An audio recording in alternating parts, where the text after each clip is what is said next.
All right. Good evening, everyone, and welcome to this year's annual Poskanzer lecture. My name is Dr. Kamil Nuhu. I am an assistant professor at the health department and chair of the Poskanzer organizing committee. You are also fortunate to have me this evening as your MC for tonight's event.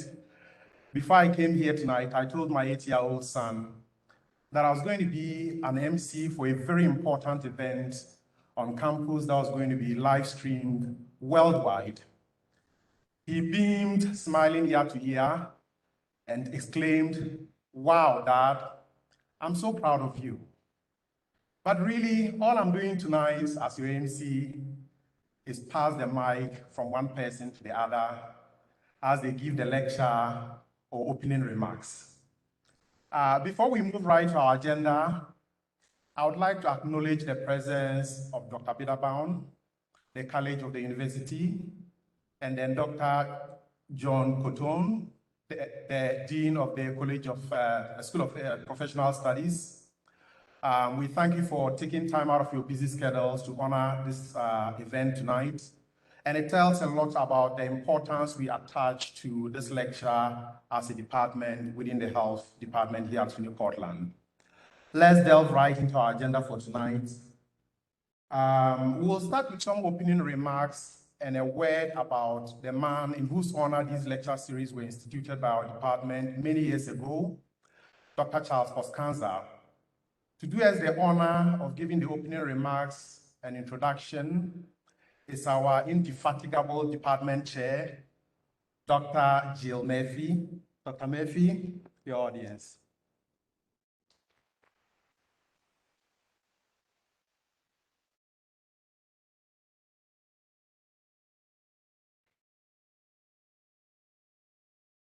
Thank you and welcome everyone to the Health Department's annual Poskanzer Lecture.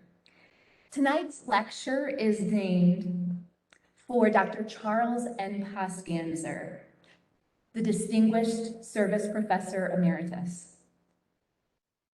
I pulled a small article from one of our campus publications from 1950, and it says this. This was his first introduction to the campus.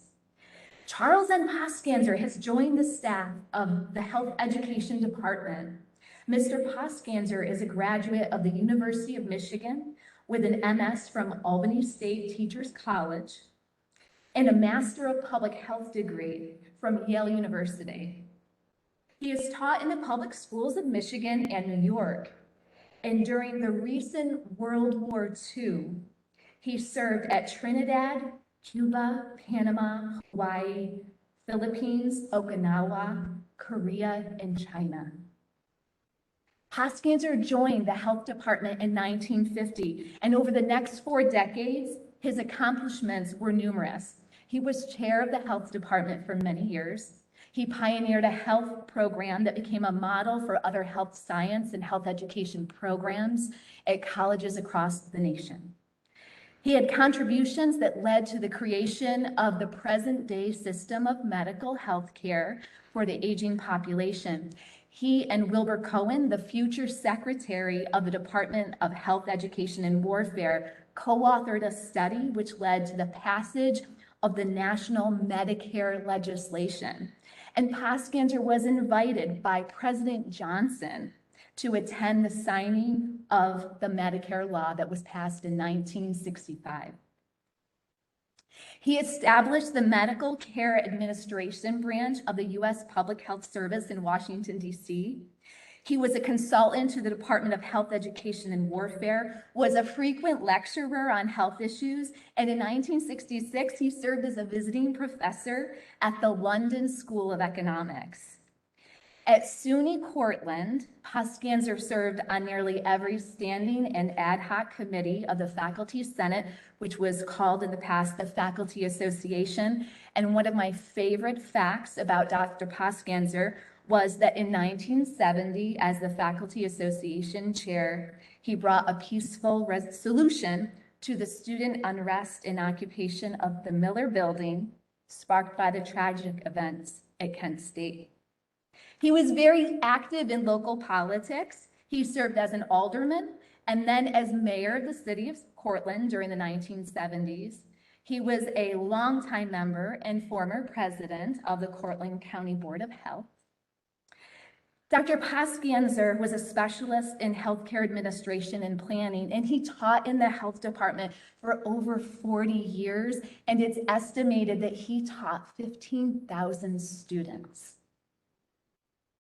In 1989, the State University of New York designated Poskanzer a distinguished service professor in recognition of the broad scope of his public service contribution on the local and national levels. And I think we can see from the long list that he served at so many different levels.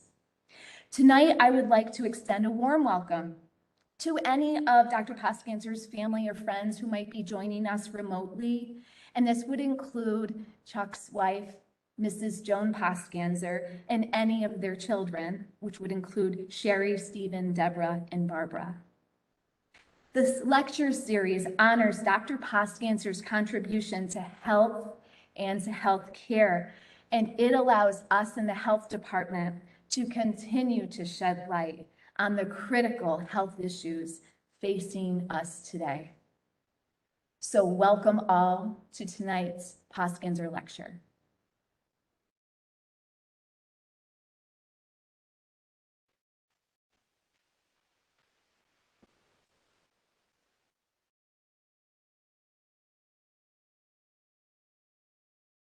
Thank you, Dr. Murphy, for the wonderful and very colorful opening remarks. I am blown away, learned quite a bit about Dr. Charles Poskanzer from your introductory remarks. And quite frankly, I see myself wanting to grow up to be like Dr. Charles Poskanzer, at least half the man that he was. So thank you for that introduction. Next on the agenda is introduction of the speaker by another respected and respectable colleague in my department, Dr. Sarah Biches. Dr. Biches.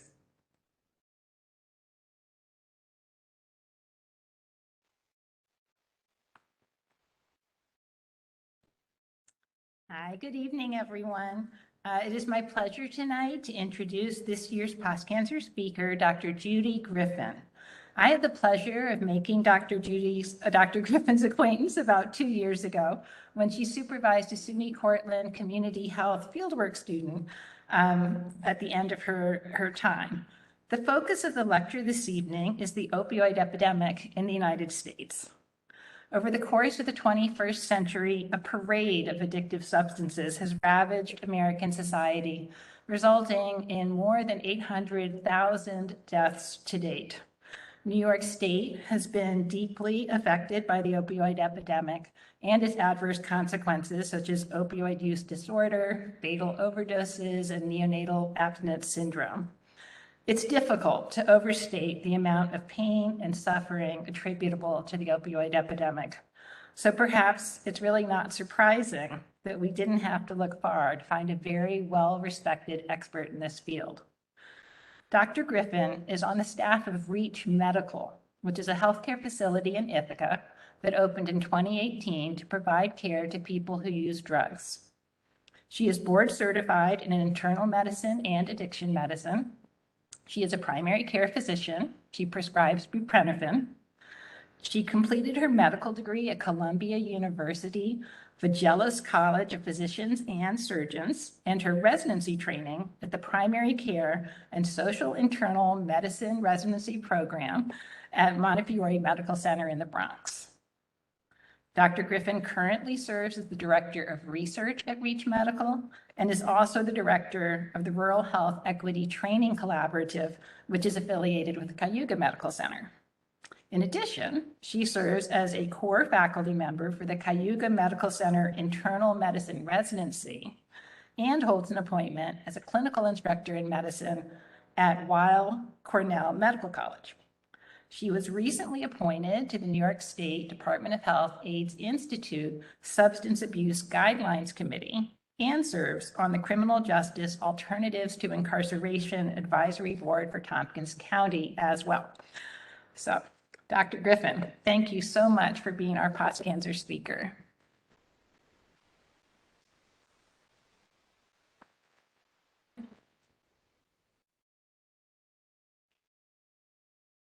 Good evening. First, I want to say thank you to the committee for inviting me to speak tonight. And I just want to echo the remarks previously made that it's very humbling to be here to speak at this prestigious lecture in honor of such what sounds like an incredibly inspiring individual, Dr. Poskanzer. And I hope tonight's lecture serves to carry on his tradition of excellence. You know, it's my real privilege to be here.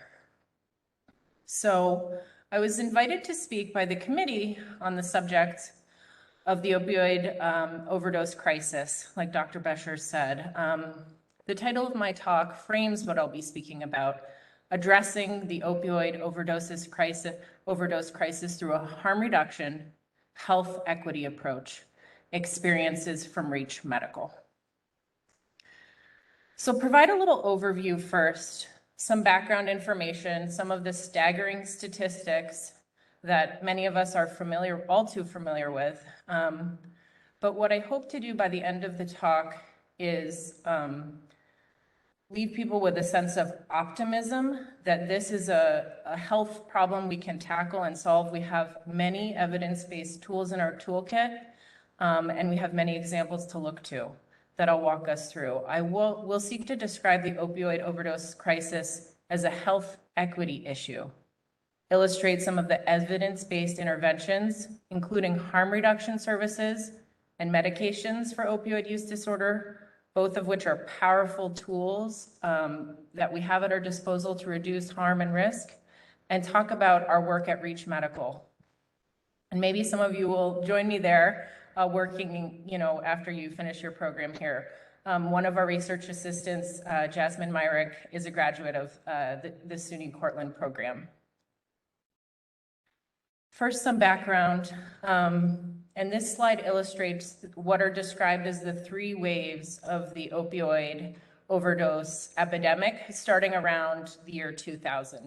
And this really was the start that we understand it, although opioid use and overdose death predate this, certainly. But this was really when the widespread prescribing of opioids for pain was introduced throughout the United States, and in particularly hard-hit communities through prescription opioids. And that played out over the subsequent 10 years. And what happened around 2010 was that the supply of prescription opioids became more limited for a variety of reasons, but in part due to increased awareness of their harms and risks associated with prescription opioids, medications like OxyContin and Vicodin, and the supply went down. So fewer doctors were prescribing these medications and patients were already dependent on them. Many people had to turn to heroin in order to avoid opioid withdrawal, and we saw a rise in really the initiation of the second wave of this crisis around the year 2010. And what has really fueled deaths most recently is the introduction of synthetic opioids, including fentanyl and other synthetic opioids around 2013, and that's what we're seeing play out today. A startling 841,000 people have lost their lives to drug overdose since 1999. And what we'll see is during the pandemic, these numbers have continued to rise. We actually had started to bend the curve. That's a term that many of us are now familiar with in light of the pandemic. Starting in 2017, the rate of increase of overdose deaths was decreasing. But when the pandemic hit in the spring of 2020, we saw sharp increases as illustrated on this slide, largely driven by the increasing availability and use of synthetic opioids like fentanyl. And so we saw sharp increases in the rates of overdoses starting in the summer of 2020. The numbers that have come out in the last 2 years are staggering. The number of overdose deaths increased from 72,000 in 2019 to over 90,000 deaths in 2020. The estimates for 2021 put the number over 100,000 deaths for the first time. And this represents a 30% increase from 2019. The numbers in New York State are fairly similar. Between 2019 and 2020, New York State experienced a 37% increase in the number of opioid overdose deaths. This slide shows that nearly every state was affected by an increase in overdose deaths. The darker the color, the higher the rate of increase. And we see that in the Northeast, 2 states stand out as experiencing larger increases, and those are New York State and Maine. And those trends were more pronounced in the states that have been hardest hit throughout the opioid crisis, including West Virginia, Tennessee, Kentucky, and other states. This slide shows the trends into 2021, and what the numbers that have been reported so far show are the 12 months prior to a given month. So we know that in the 12 months prior to November 2021, there were an estimated 102,000 opioid overdose deaths across the country. And what we see is in subsequent months, those numbers have stabilized but remain really high. And the all too unfortunate reality is that not all groups of people are affected equally by the opioid overdose crisis. And in fact, Black and Hispanic populations have been disproportionately impacted. And what we're seeing is the rate of overdose death among Black and Latinx drug users is increasing, while the rate of deaths among whites is actually going down. And so we know that everyone, all communities, all people are at risk for substance use disorder, but certain populations and communities, for a variety of structural and systemic factors, are more negatively impacted. And, you know, at Reach Medical, we understand opioid use and substance use through the lens of a chronic disease model. So not everyone who uses substances has a substance use disorder, but there are diagnostic criteria we use to determine, is someone who's using opioids, do they have a substance use disorder? Across the country, 20 million people have a substance use disorder, and that's almost 8% of the entire adult population. So it's extremely common, and an estimated 1.6 to 2.5 million adults have opioid use disorder. You know, as a follow-up to a lot of these sombering statistics, what I would add is the next part of the talk, I'll walk through a lot of the information we have to address this in really effective ways, including prevention and screening, but also things like empathy, compassion, meeting people where they're at, providing access to medications like methadone and Suboxone, which we know are effective at reducing morbidity and mortality associated with substance use, providing ongoing support and treatment to patients, because we understand substance use disorder as a chronic medical condition that's relapsing and remitting, much like a condition like diabetes or any other medical problem. And we also have tools, including harm reduction resources and services that are evidence-based, very cost-effective, and absolutely make the lives safer for those living with a substance use disorder. So I mentioned I wanted to frame the issue of opioid use disorder as a health equity issue. And what do I mean by that? I mean that this medical condition actually, that's very common and highly treatable, negatively impacts individuals' health in a variety of ways for structural factors. And patients with substance use disorders in New York State, for example, who are enrolled in Medicaid, have worse health outcomes for chronic diseases outside of their substance use disorder compared to any other identity. So compared to patients with low income or serious mental illness, 59% of patients with a substance use disorder have worse outcomes in terms of their cardiovascular health, things like diabetes, pulmonary conditions like COPD and other things. So we know that they face discrimination and health disparities as a result of simply having a substance use disorder. And I always include a slide on the social determinants of health. Usually I'm talking to doctors and I get blank stares. They've never heard of this. But luckily I'm in an audience tonight where many of you learn about the social determinants of health and understand that the social determinants of health play a huge role in driving health disparities and health outcomes in our communities.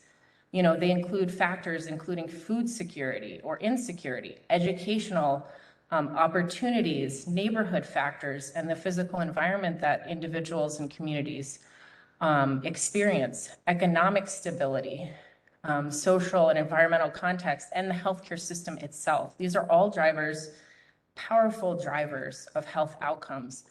And when we view it through this lens, we understand that healthcare plays a role, but so do all of these other factors. Certainly behavior plays a role, but we know individual behaviors are strongly influenced by these factors. And so any solution that we want to put forward needs to take into account the social determinants of health, seek to improve those conditions for those most affected. And we actually have evidence that things like raising the minimum wage can reduce the overdose death rate. It wouldn't seem like there would be a direct line there, but I think many of us can understand why that would be in place. We know housing plays a tremendously stabilizing role for people living with an addiction, and models of treatment that put housing first or try to get people housed first and foremost are really successful. Without stable housing, it's really, really difficult for people to successfully engage in treatment and recover. And we know recovery is possible. The other thing I'd mention is intersectionality and identities. Most of you are probably familiar with how someone's identity plays out in their day-to-day life, and this is also true with respect to their health and their accessing health care. Many of our patients are people who are formerly incarcerated or have had contact with the criminal legal system. We know that the criminalization of substance use disorder has had a devastating impact on individuals and communities. And we know that being in jail or prison is terrible for your health. People experience trauma, lack of access to care, and any other number of experiences that negatively affect their health, including their ability to receive treatment for an addiction. But they carry that with them when they return to the community. And we know housing status has a tremendous impact on individuals. And so all of these identities play into the care of a person, and there are factors that need to be addressed and acknowledged in the healthcare setting. All too often, patients face what we call stigma. You may be familiar with stigma. Stigma is a negative attitude or belief against an individual, a person, a group, that can lead to prejudice and discrimination. And we know patients with substance use disorder face tremendous stigma in healthcare settings. This has been documented through countless studies, and we know simple things like how a patient is described in the medical chart can lead to different outcomes. For example, if someone, if it says in a patient's chart they have a substance abuse disorder or they abuse drugs, that patient will actually receive different treatment. And that's one of the main drivers of health disparities, among other things. Patients and people living with substance use disorder frequently internalize this stigma. So they may experience shame, fear, they fear engaging in care because they've been discriminated against or judged in different settings when they've tried to get help in the past. And that may limit their ability or desire to access treatment. So this is a tremendous barrier for implementing life-saving treatments for a chronic medical condition that is pervasive throughout the healthcare system and society. We know trauma is a huge driver of substance use. It's certainly multifactorial. Not everyone who experiences trauma will go on to develop a substance use disorder, and not everyone with a substance use disorder has experienced trauma in their life, but it's common. People with substance use disorder are more likely to have experienced trauma, In a recent study of our patient population of over 800 patients, close to 50% met diagnostic criteria for PTSD or post-traumatic stress disorder. That was only second to major depressive disorder, so it's an extremely common co-occurring mental health condition in our patients and throughout the country. And patients, in fact, are frequently re-traumatized in the healthcare setting. And so that's something at Reach Medical that we seek to address proactively and reverse.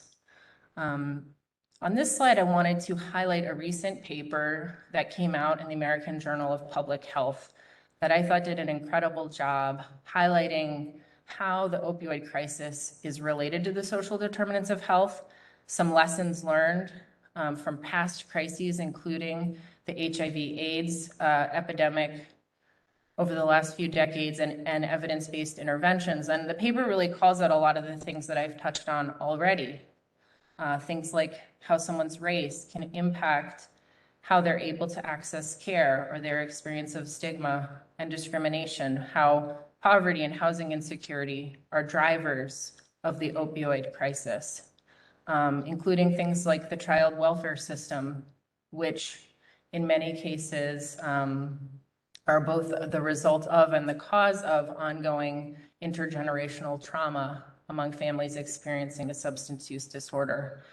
And frankly, the criminalization of a medical condition is underlying a lot of what we're seeing play out today, starting from the 1980s war on drugs, leading to mass incarceration and many of the devastation across communities, particularly Black communities and communities of color in our country.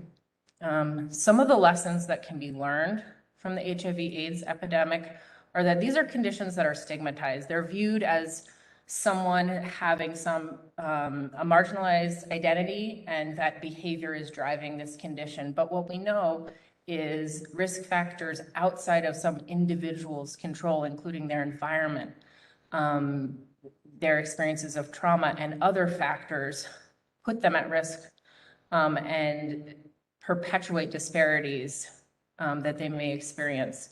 What we saw, however, from the HIV/AIDS crisis was that mutual support, self-advocacy, grassroots efforts by harm reduction organizations and other community-based organizations led to a rapid transformation of how care was delivered to people living with HIV. And now, today, we see funding of medical care for people with HIV through the Ryan White Care Act.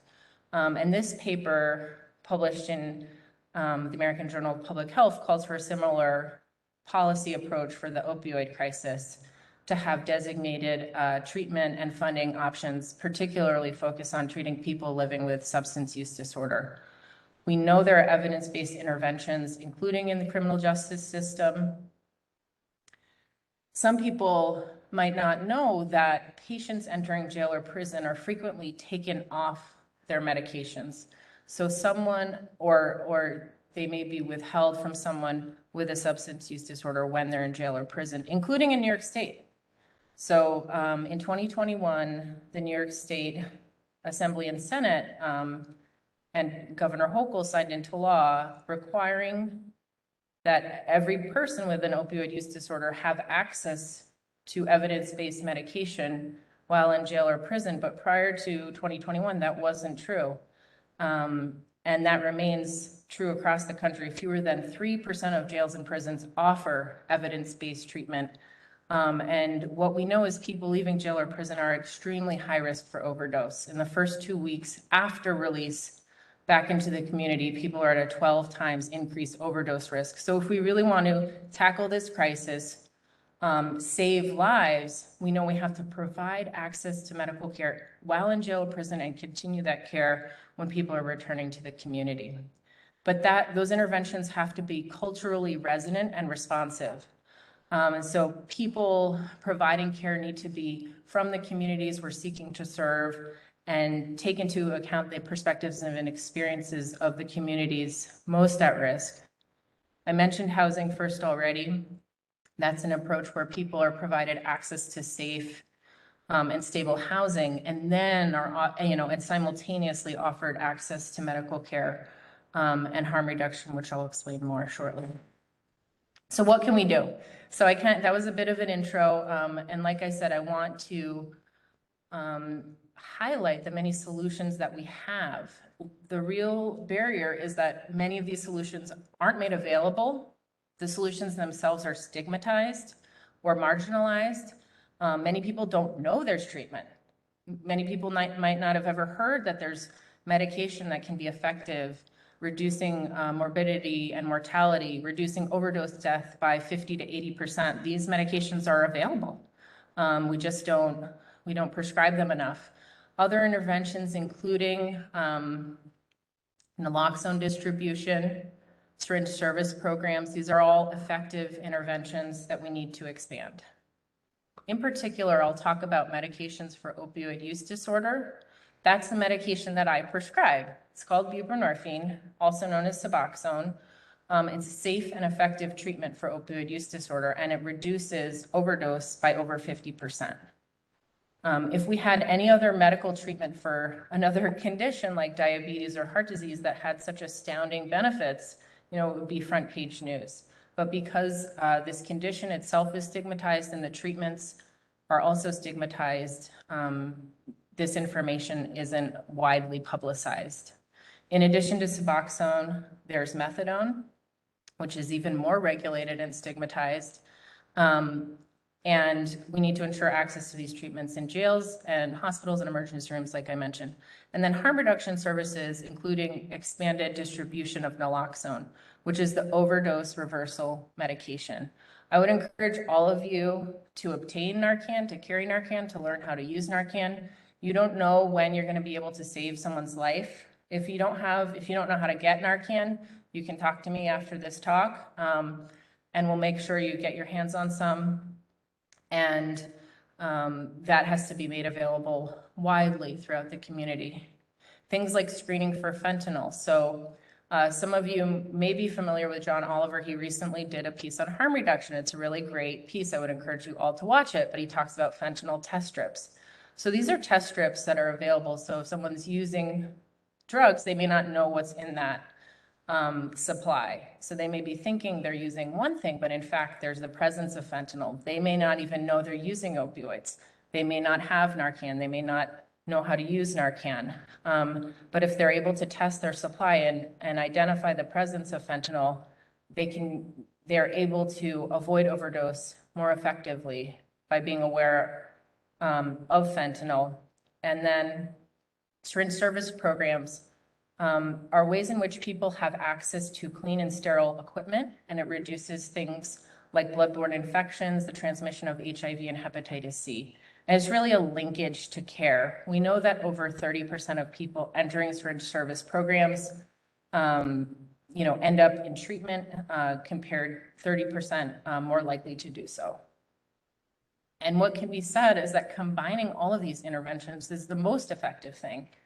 So this paper published in a highly prestigious medical journal called JAMA, the Journal of the American Medical Association, used predictive models to estimate how can we reduce overdose deaths by 40%, which is the goal made by the federal government. The only way we can do this is by dramatically increasing access to medications for opioid use disorder like Suboxone and methadone, improving retention in care, and increasing the distribution of the life-saving medication, naloxone, also known as Narcan. So the starting point is harm reduction. What is harm reduction? Harm reduction is a set of practical strategies, interventions, and ideas that seek to reduce the negative consequences of substance use. Harm reduction is all around us, and we use it in our daily lives. We wear seat belts, we use umbrellas, we wear sunscreen. All of these things, the safest way to not get a sunburn would be to stay inside. But we use sunscreen so we can go outside and not get a sunburn. And the same applies with harm reduction. But more than that, it's also a belief and a foundational principle that people with substance use disorders have human dignity, they deserve respect, they have autonomy. And this describes the approach we take, and a phrase that's frequently used, that is meeting people where they're at. And it's a continuum. It's a set of tools and principles that we can implement, including Narcan distribution, syringe exchange, and other things. Some of the ideas that we try to put in practice at REACH include collaboration, mutual respect, compassion, empowerment. And when I say empowerment, I definitely mean the empowerment of my patients, but it's also empowering for me. When I can help someone stay alive and stay safe, there's really nothing more that I could do that's more empowering as a doctor. That's why I went into medicine. And when someone comes to see me and they're still using drugs, I may throw up my hands and say, well, you know, they don't need any help. They don't want my help. But when in fact I can partner with them, meet them where they're at, strategize about ways to keep them safe and healthy, I'm keeping them alive, giving them another chance to pursue recovery on their own terms. And what I've seen time and time and time again, I saw it today when I saw patients this morning, I saw it yesterday, I see it every single day, is that this is an effective approach to engage people in care, provide them support with dignity, and empower them to pursue recovery on their own terms. And there's a wealth of evidence to support this approach. We know that harm reduction interventions like syringe exchange reduce the transmission of HIV and hepatitis C. They reduce the likelihood of bloodborne infections like endocarditis, which is a heart valve infection, and osteomyelitis, which is an infection in someone's bone. They also reduce overdose, both non-fatal and fatal overdose, and they're a gateway to treatment. I mentioned Narcan earlier. This is a picture of Narcan. And like I said, I want everyone to leave here today thinking that they may access Narcan, and I'm happy to facilitate. It's easy to use. It's a nasal spray, much like Flonase or any other simple over-the-counter nasal spray. And it's safe and effective. If you're ever in the presence of someone and you're suspecting an opioid overdose, you can spray it into their nostril. They come in packs of 2, and always call 911. And it's not harmful. So if someone is not experiencing an opioid overdose, it won't harm them. This is a life-saving medicine that should be everywhere. In the next part of the talk, I'm going to touch on effective treatments.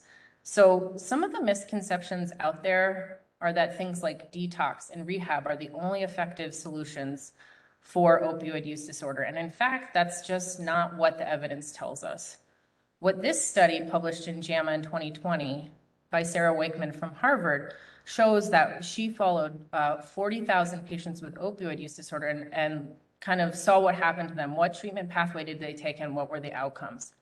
Looking at patients entering outpatient counseling, intensive behavioral counseling, inpatient detox, and residential facilities, that's rehab, or whether they received buprenorphine, methadone, or naltrexone, which is Vivitrol.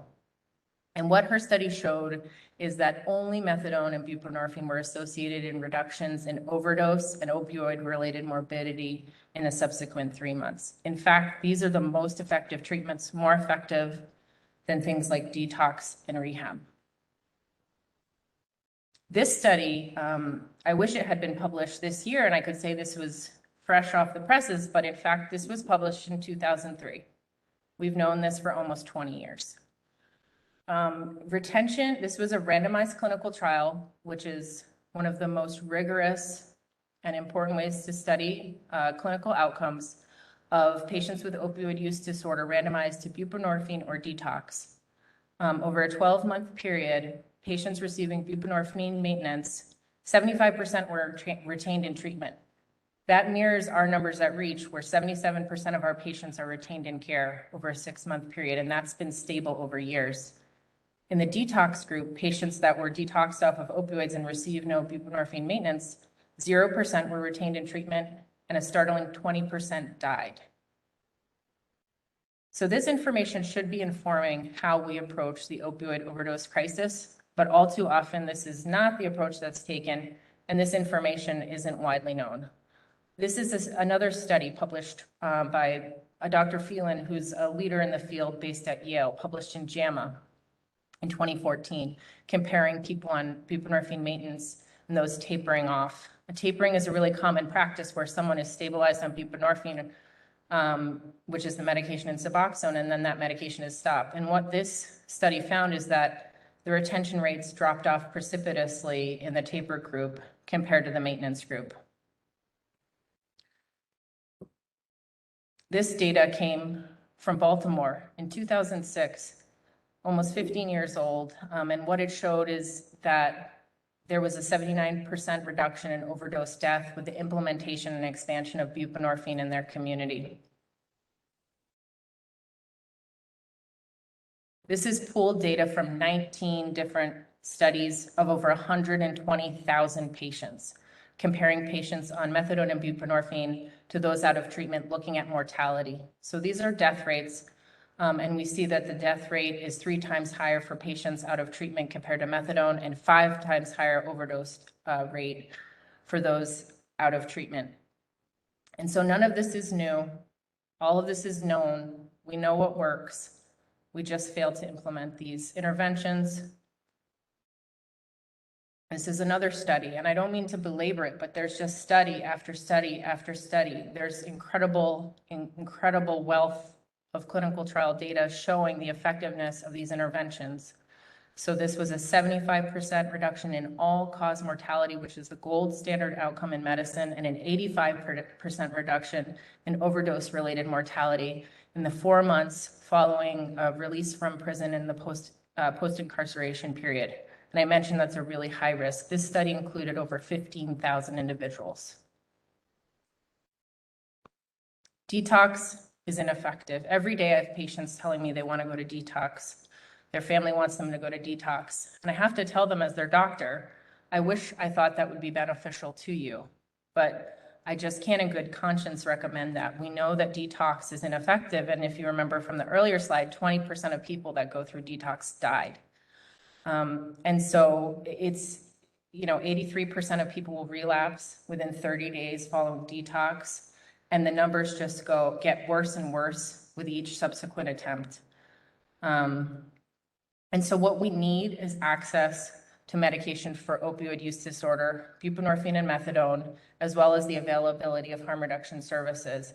But only 11% of people with opioid use disorder have access to these life-saving medications. What are the barriers to treatment? I already mentioned stigma. Stigma really prevents patients from accessing care. And when they're in care on a daily basis, internalized stigma and stigma from the system, and even in many cases, the court system, encourages patients to get off this life-saving medication. I can't tell you how many times over and over again I talk to people. They say, I'm doing great. You have housing. Okay, you got an apartment. You have a job. You feel great. You haven't used drugs in 8 months. When can I taper off this medication? My dad wants me to taper off this medication. My girlfriend wants me to taper off this medication. The judge wants me to taper off this medication. And so this is constant and ongoing, and we have to encourage people to stay on this medication that's working for them and is so effective. And not that everything's perfect. People have ups and downs. This is a relentless, remitting, relapsing condition that impacts someone's life, just like mental health. But this treatment works, and you've got to stick with it. Treatment is all too hard to access. It's an intrusion on someone's life. People face discrimination and mistreatment. There's a lot of mistrust of the healthcare system, healthcare providers, and there's a strong orientation towards abstinence only. So that means if someone's offered treatment, they return to their clinic and say they've used heroin in the subsequent days. In most treatment settings, that would be considered treatment failure. We might ask the follow-up question, well, how many times? Well, once. I used once, I slipped up, it was terrible, I never want to use again. How long had it been since you last used? 7 months. Okay, let's go back 8 months. Let's go back 9 months. How much were you using then? Every day, 5 times a day. So you're telling me you used one time in the last 7 months and you consider that a failure? I don't. And I try to help people through those periods of time, just like I would a patient with diabetes who has a spike in their blood sugar, or a person with cardiovascular disease who doesn't take their medication for a couple of days. Let's get back on track. This is a chronic condition, and you are doing amazing. That simple approach can be really effective in retaining people in care, and we know retaining people in care is associated with these outcomes we worry about, like overdose and death. Competing priorities. It can be so difficult to engage in care. I find it shocking. I'm a busy doctor, and I know I couldn't engage in treatment the way it's set up for most patients. People needing to go to groups and individual counseling every single day, also get a job, also they have kids. It's just so difficult. Whereas if you make treatment easy and accessible, it's much easier to access and remain in care. One thing that I always like to mention is just the fact that words are a powerful instrument of stigma and stigmatizing.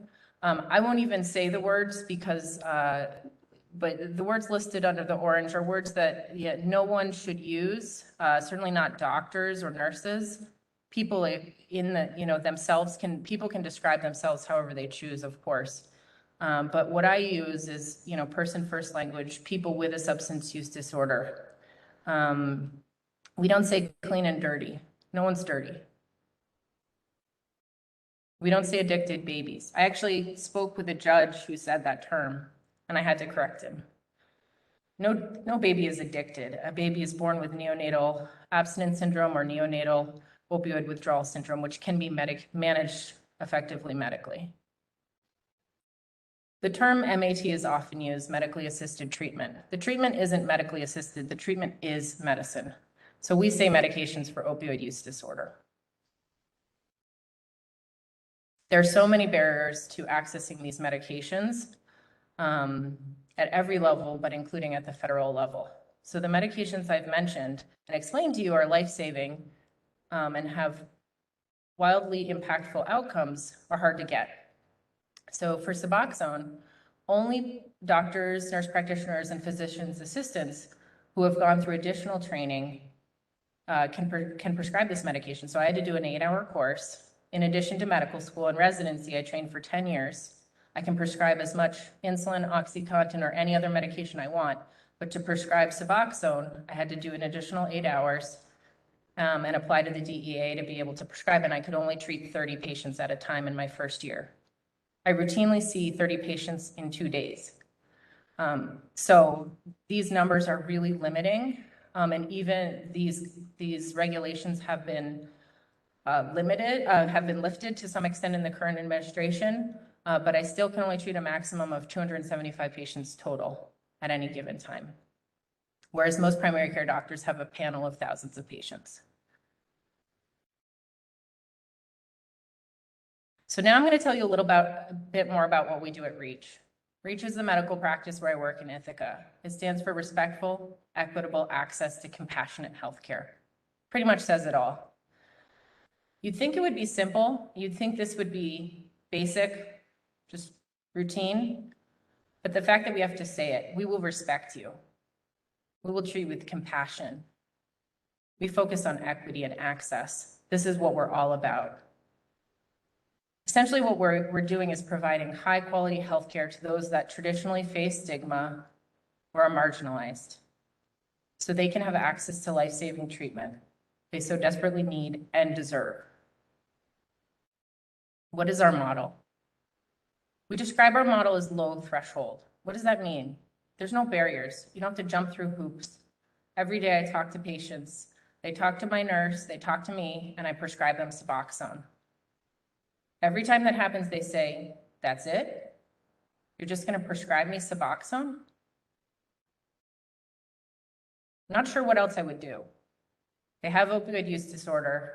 I have a medication I can prescribe to them that reduces their mortality by up to 80%. So yeah, I'm going to do that. We don't perpetuate stigma. So we're friendly and welcoming. We aren't judgmental. Patients are always embarrassed to talk about their stories, but we listen and we tell them, we're here for you. We see you. And that goes so far. We provide integrated care. So I have a team that I work with, nurses, community health workers, social workers, peer recovery specialists, and others. And sometimes the patient needs to see the community health worker more than they need to see me. And sometimes they need a lot of attention from a medical doctor. And depending on the day and what they need, that's what we try to do.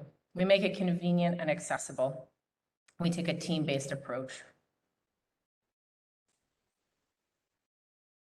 We provide primary care, acute care, testing and treatment for hepatitis C, which is really common among people who use drugs. We provide testing and treatment for HIV and medications that can prevent HIV for those at high risk. We provide medication for opioid use disorder, Narcan, all day, every day. We provide behavioral health services on a voluntary basis. Many of our patients have been mandated to treatment in the past, forced to do group therapy, to be re-traumatized and talk about their stories publicly. We don't do that, but we offer treatment, and many people want therapy or to see a psychiatrist. We provide opioid overdose prevention trainings. That's Narcan trainings. If you guys want a training, just let us know and we'll gladly come and offer one. And we have case management. Also appearing on this list are our street outreach team, a group of community health workers and nurses that literally go to where people are at in homeless encampment, shelter, and other places to link them to care. And we work with the City of Ithaca Police Department for their LEAD initiative. That's Law Enforcement Assisted Diversion. It's a pre-arrest program. So if people have a contact with the police and they would normally be arrested, but it's related to a substance use or behavioral health need, we can intervene and avoid that arrest and get them the help they need. We launched last year, and so far it's been extremely successful. I mentioned our street outreach team. This has been an incredible initiative that we added to our program during the pandemic. Prior to the pandemic, we were in a typical medical office. We still had community health workers, but they were based in our office. And what we found during the pandemic is we actually needed to go out into the community, into the streets, and find our patients to make sure they continue to receive the medications they need and any other services they may need. We work with other community-based organizations who are also helping the same people we're serving. So we try to collaborate, and we do facilitated telemedicine. So telemedicine has been a huge part of our practice during the pandemic. And we were able to publish our work in the Journal of Substance Abuse Treatment at the start of the pandemic, describing how we rapidly transitioned to telemedicine at the beginning of the pandemic. We reached these high-risk populations I've described repeatedly, those leaving jail or prison, people receiving harm reduction services in the community. And what we found was we were able to expand access to treatment. This is a little bit difficult to see, but what it shows is during the pandemic, our numbers have continued to rise, and we're treating over 1,200 patients a month. Our no-show rate, which in most medical offices hovers somewhere around 20%, people just not showing up for their appointments. Our no-show rate is about 11%, and our 6-month retention rate, as I mentioned, is really high at 77%. We've been able to serve between 30 to 50 new patients per month during the pandemic. And by doing so, we've expanded access and are now serving people in about 48 New York State counties. We also serve patients in the northern tier of Pennsylvania. What this graph shows is our expansion is most pronounced in the North Country, up towards Plattsburgh and other rural communities, which are traditionally underserved in terms of receiving evidence-based treatment for opioid use disorder and are simultaneously hardest hit. We've increased our volume by 200% with our transition to telemedicine, and it's been a really effective tool during the pandemic to expand access to care. We wanted to make sure we weren't leaving anyone out because we know while telemedicine is a really valuable tool, some people don't have access to a telephone, to a smartphone or tablet.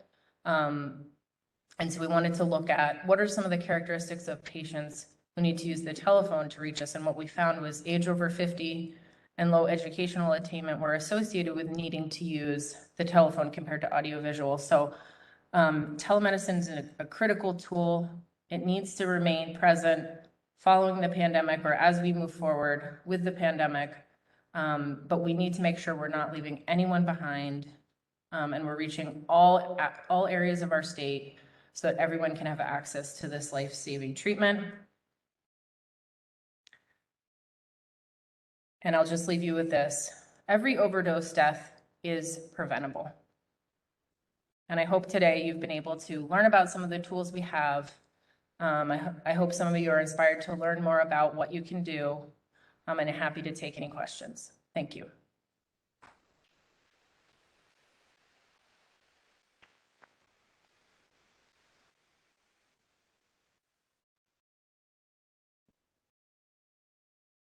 Thank you very much, Dr. Griffin, for the eye-opening lecture.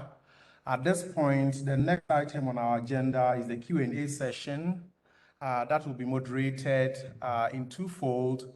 We will have the in-person session being moderated by my senior colleague on the Poskanzer committee, Dr. Al Sofalvi. So if you have any questions for our speaker, you can just show your hand, and then Dr. Sofalvi is going to pass the mic to you, and then you can ask your question. The online audience, you can just drop your questions in the chat. That session will be moderated by our department chair, Dr. Murphy. And so she's going to read the questions on your behalf so that our speaker can address those questions.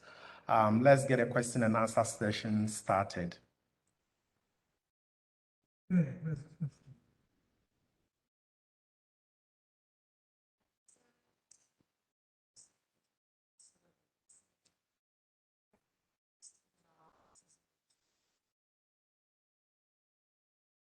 Thank you for that great question. I was debating including it in the talk. It's controversial, but not from my perspective. So to those that couldn't hear, was asking about safe injection facilities, also known as overdose prevention sites. And what we know from a wealth of overdose prevention sites that have been implemented throughout the world, including in Canada and throughout Europe, is that they're safe and effective and their linkages to care. So just like other harm reduction strategies, these are life-saving interventions. 3 have been opened in New York City. And so far they've reversed hundreds of overdoses.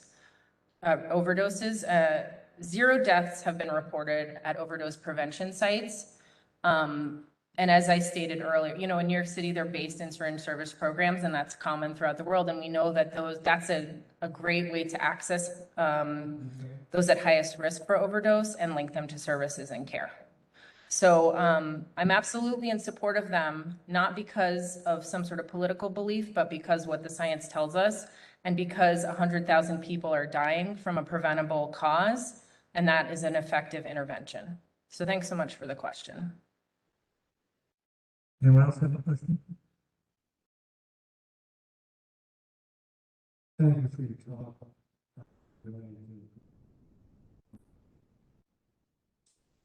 Just today, I heard of a story in Cortland.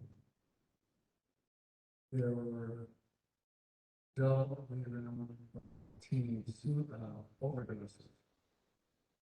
And fentanyl is the main culprit. And teens are becoming access to, not because of heroin was injected, but because of the pills. And my policy is to advocate for legalization of all.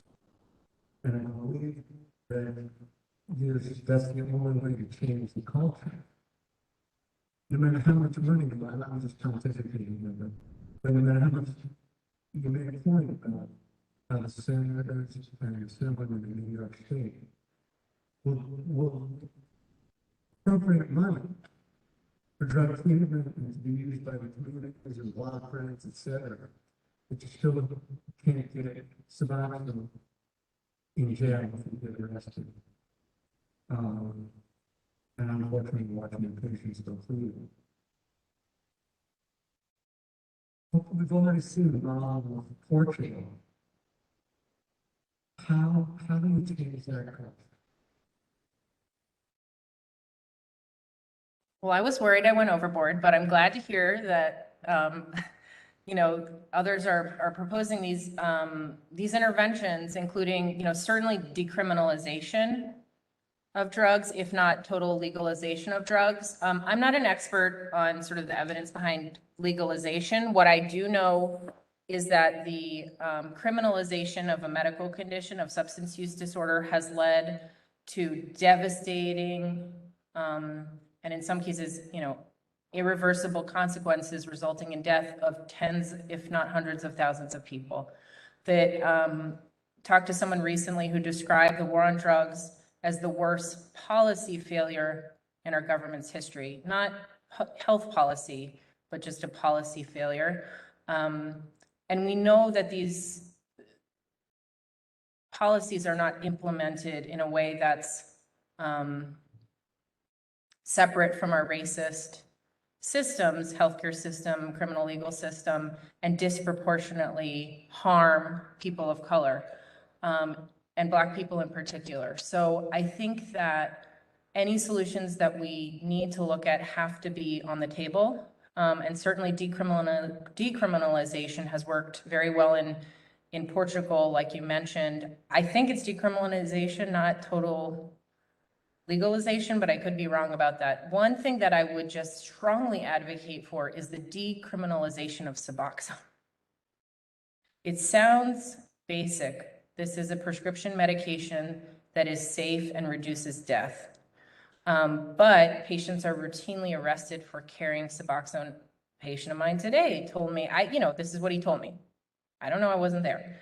But, he had his Suboxone, recently released from prison, called us, we did telemedicine, got him on treatment, was carrying his Suboxone, was hassled, detained by the police, arrested, released. We had to provide him a letter of support stating he's on a Suboxone program. He's on parole. That could have wound him up back in prison. In Vermont, they've decriminalized the diversion of Suboxone, and they saw a 50% reduction in overdose deaths. I think we have a long way to go. I'm advocating for the expansion of evidence-based medical care, not the legalization of all drugs. But, I think we have to consider all options, and stigma plays a tremendous role. The moralization of drug use. I'm not in support of or against drug use. As a doctor, I know we have treatments that can effectively impact and benefit people with opioid use disorder. Prevention is important, but we have these treatments. We're not doing enough to get these treatments made available to people. That's what I'm most strongly proposing,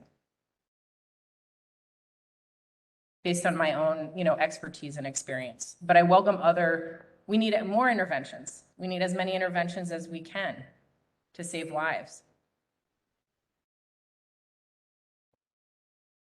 So there are a couple of questions that really bring back to this law enforcement issue, and they have to do with how we empower.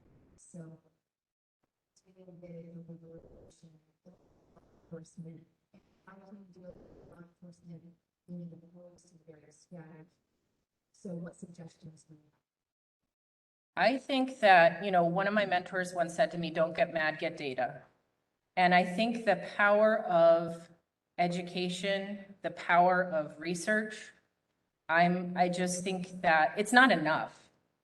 We have this information, but I think the more we can engage in conversations with people from all different backgrounds, with all different experiences, I have deep respect for people who have lived with this. And one of my, a patient I saw recently, she's in recovery, her family member is still struggling, and she, called the cops on them. And it's just it goes on and on and on. And so you have so much discussion around, this isn't a criminal justice issue, this is a health issue. And bringing it back to what we know works. And humanizing it. People are dealing with a substance use disorder. That is what I try to always focus on and get back to. And understand that it's a process. There's ups and downs. I think the narrative around addiction is people hit rock bottom, recover, and then are sober for the rest of their lives. And that's just not the reality for most people with substance use disorder. Yet we believe that to be the path. And it's not the path that is accessible to most people. And, it's not what we see play out. So I think just rooting back into learning more, engaging in conversations is really important.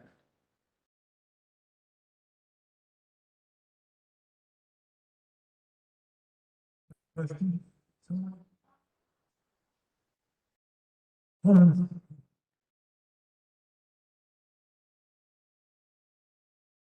You said something about hitting rock bottom. So what do you think is like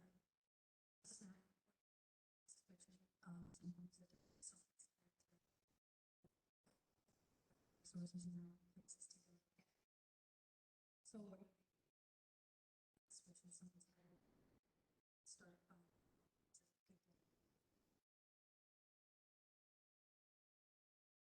I'll answer most honestly, which is I don't know,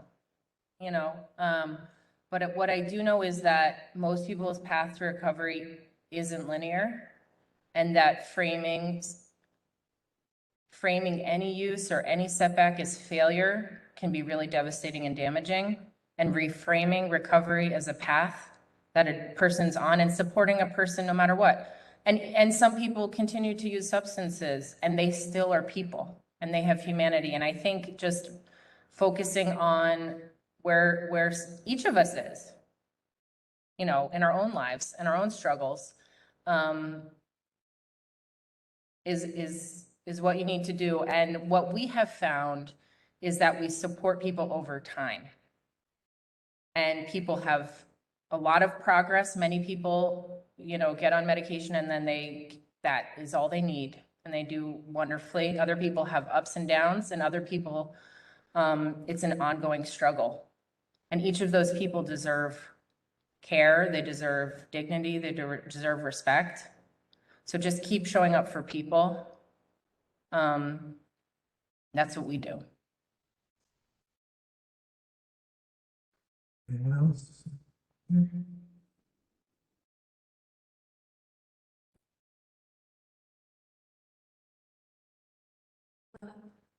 I was just wondering, do doctors have specific procedures when it comes to prescribing opioids to patients? My boyfriend recently just got his wisdom teeth taken out, and he was prescribed oxy, and there was no warnings, there was nothing. He didn't take that, but I just thought that was really surprising that they're giving out opioids without any warnings or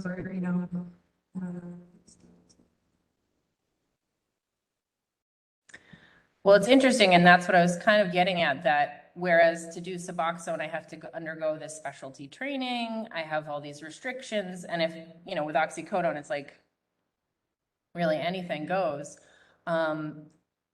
There's both an over and under supply of pain medication, and a flip side of the problem, which is really deep and challenging, is the management of pain. I think that there are a lot of initiatives to promote safer prescribing of opioids. Sometimes the pendulum switches back to, you have a lot of doctors say, I don't prescribe opioids at all. I prescribe opioids. I have patients who have chronic pain, or you have patients with cancer. I had a colleague contact me recently. She has a patient with metastatic uterine cancer who's on Suboxone, and the palliative care team won't give her pain management. These are anecdotes. I can't say this is everywhere, but these are things I hear constantly. So there's a real fear of prescribing opioids, understandably so, but it's like, I don't think we've figured out how to do that in the best way yet. I'm glad that your boyfriend was aware to be enough to actually ask, should I take this medicine that was prescribed to me? I would just also say there's pill drop-off, anonymous pill drop-off at most police stations, no questions asked. You can drop off. I don't flush it because then it's in, the the drinking water. So I'd recommend that, and certainly not just keeping it in your home or, in your apartment or wherever, just disposing of it. But there's a lot of work to be done around opioid prescribing. So there's a comment on my great presentation for local folks who want to get involved in trying to reduce opioid-related deaths in Cortland County. Get connected to Healing Cortland. Visit healingcortland.org, and says we need community members willing to get involved. And there's another couple of questions here. One is, how do we get the providers to prescribe one? And mentioning, and how we have a lack of prescribers and treatment spaces that people feel good and local. So should we connect more to reach? What else? Yeah, no, I think there are barriers to prescribers prescribing, but at the same time, many prescribers choose not to do Suboxone. I don't understand it, because I'm like, you can provide this life-saving medication that's safe and effective. But what I try to do is teach and train my colleagues. So, we have a training program. I'm a trainer for, myself and the founder of REACH, Dr. Justine Waldman. We're certified trainers in buprenorphine. We teach doctors from all over the country and across New York State how to prescribe buprenorphine. It's one of the most rewarding parts of any, medical practice for people, because you can really help people and see people recover. So I think there's just there isn't enough training or education of addiction medicine among the healthcare workforce. There's a lot of misconceptions, and there is pervasive stigma. So it's about shifting the culture within healthcare through education and training and other things. And in terms of treatment facilities, absolutely, people should connect with the Healing Communities Initiative. And, REACH is available through telemedicine 5 days a week. But I would add that I think one thing I would advocate for is that a lot of the federal dollars coming down be used towards evidence-based treatments. So one thing I tried to highlight is we have evidence-based treatments in the form of Suboxone, methadone, Narcan, whereas detox and other treatments are less effective. And so, and not saying that some people don't benefit from rehab, and certainly there's a time and a place for it, and we should have that available to people. But what we do need is expanded access to community-based, friendly, non-stigmatizing, low barrier Suboxone settings for people. Yeah. There's another question here about how many people who leave care return after a period of time. And I was thinking about this as well. Could you give us the sense, maybe, what sort of the process or progress it can be for a patient who's using the medication? What does it really look like? Yeah, so it varies a lot. What I find is a lot of people have experience taking Suboxone, street Suboxone, and those are the people most likely to do great, because they actually were seeking it out on their own. They really want to be on medicine, and then they're like, oh, I can just go to this person and they're not going to hassle me and I can get the medicine. Other people are using fentanyl on a daily basis, and that can be challenging, but that's where some clinical expertise, like we have at REACH, comes into play, and just supporting people and not taking an abstinence-only approach. We're going to stick with you. We're going to get you through this. Just keep coming back. Keep coming back. We're here. The door's open. We have people. I saw a patient who I hadn't seen in 3 years. He was in prison. I didn't know where he was.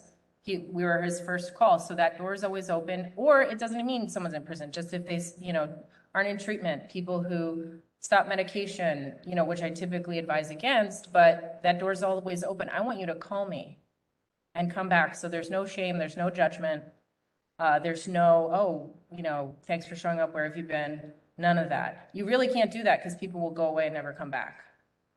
You have to be you have to, and you really should be just supportive and welcoming. And that's really effective at getting people to keep coming. And there are treatments and interventions for people who continue to inject drugs, providing dignity, providing support, making sure people have access to Narcan, make sure people are getting blood work. We're screening for hepatitis C and treating hepatitis C. There are large randomized clinical trials conducted on the treatment of hepatitis C in people actively injecting drugs, which show it's very effective. And in fact, preventative. Because the more people you treat who are using drugs, the less hepatitis C is going to be transmitted. So there's a lot we can do for people no matter where they are on the continuum or on their, on the sort of, the continuum of recovery or where they're at with their use. There's so much we can do to support people. And that may change over time for a given individual. But most people, once you can stabilize them on buprenorphine, in most cases, it's like having high blood pressure. You take your medication, you live your life, and that is in the rearview mirror. It can be miraculous for so many people. Anyone else have the question? Not seeing any hands. Okay.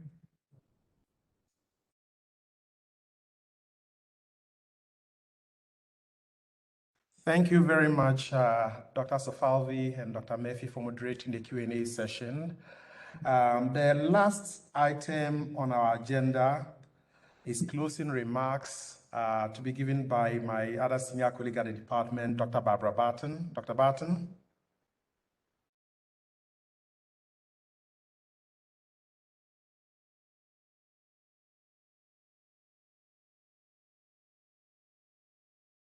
Good evening. I'm Dr. Barbara Barton, an associate professor in the health department here at SUNY Cortland, and I have the pleasure this evening of giving some very brief closing remarks. First and foremost,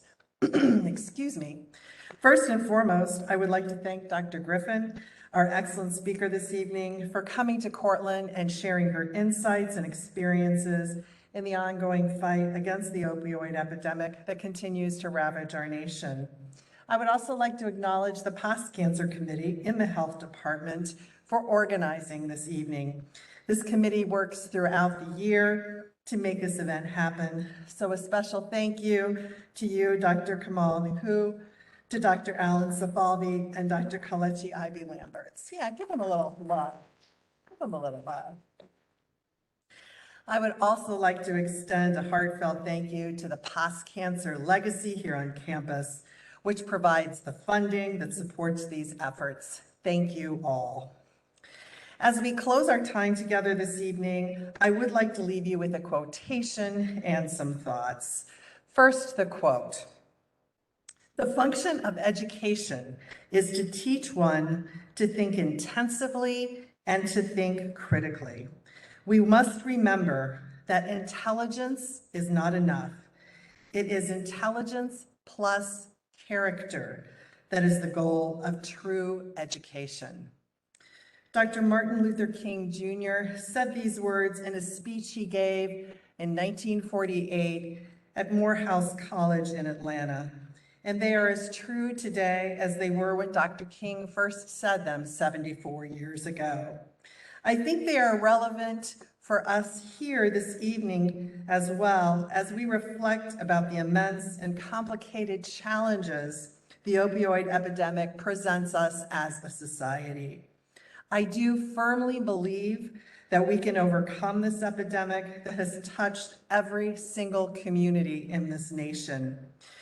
We can overcome it, like Dr. King said, and like Dr. Griffin taught us this evening, using our critical thinking and our intelligence, plus the better nature of our uniquely American character.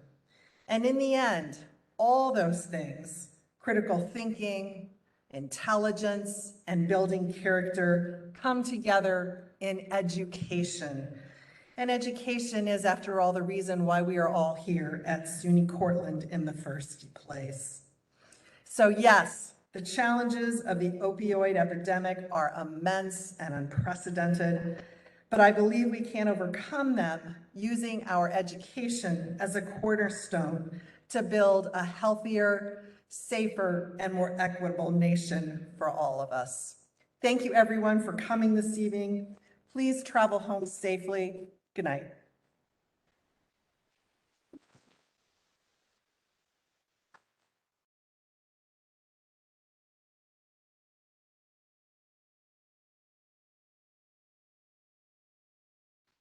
All right, have a wonderful rest of your evening, everyone.